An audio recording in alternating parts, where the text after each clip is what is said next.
ડભોઈ શહેરની વાત કરીએ તો ડભોઈ શહેર અને તાલુકામાં એકાએક પવન ફૂંકાતા ધૂળની ડમરીઓ ઉડવા લાગી હતી। ત્યારબાદ એકાએક વરસાદ વરસ્યો હતો અને વરસાદ શરૂ થઈ જતા વરસાદી માહોલ જે છે તે કાળઝાળ ગરમી વચ્ચે જોવા મળ્યો।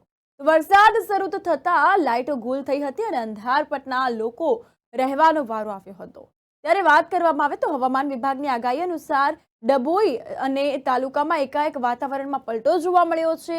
આકાશમાં કાળા ડિંબાંગ વાદળો છવાયા હતા। જોરદાર પવન ફૂંકાતા રોડ પર ધૂળની ડમરીઓ જોવા મળી હતી। તો રોડ રસ્તા પર કચરો થઈ ગયો હતો અને ત્યારબાદ વરસાદ વરસવાનું ચાલુ થઈ ગયું છે। વરસાદના કારણે રોડ રસ્તા ભીના જોવા મળ્યા હતા। તો ડભોઈ શહેર તથા તાલુકા વિસ્તારમાં વાતાવરણમાં પલટો જોવા મળ્યો। જોરદાર પવન ફૂંકાયો હતો અને રોડ રસ્તા પર ધૂળની ડમરીઓ ઉડતા વાહન ચાલકોને પણ ભારે હાલાકી વેઠવાનો વારો આવ્યો હતો।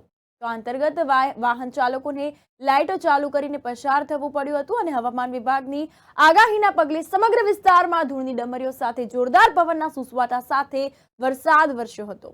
ત્યારે અચાનક વાતાવરણમાં પલટો જોવા મળ્યો છે। કાળઝાળ ગરમી વચ્ચે વરસાદી માહોલ જોવા મળ્યો છે। તો આ અંતર્ગત ખેડૂતોને પણ ક્યાંક ને ક્યાંક નુકસાન થયું છે। ખેડૂતોને બાજરી તેમજ જુવાર, મકાઈ વગેરે પાકોમાં નુકસાન થયું છે। તો ઉનાળુ ડાંગર તથા કેરીના પાકમાં પણ નુકસાનની ભીતિ સેવાઈ રહી છે। તો જગતનો તાત પણ હવે ચિંતામાં મુકાયો છે। ખેડૂતોને પણ ક્યાંક ને ક્યાંક નુકસાની વેઠવો વારો આવ્યો છે।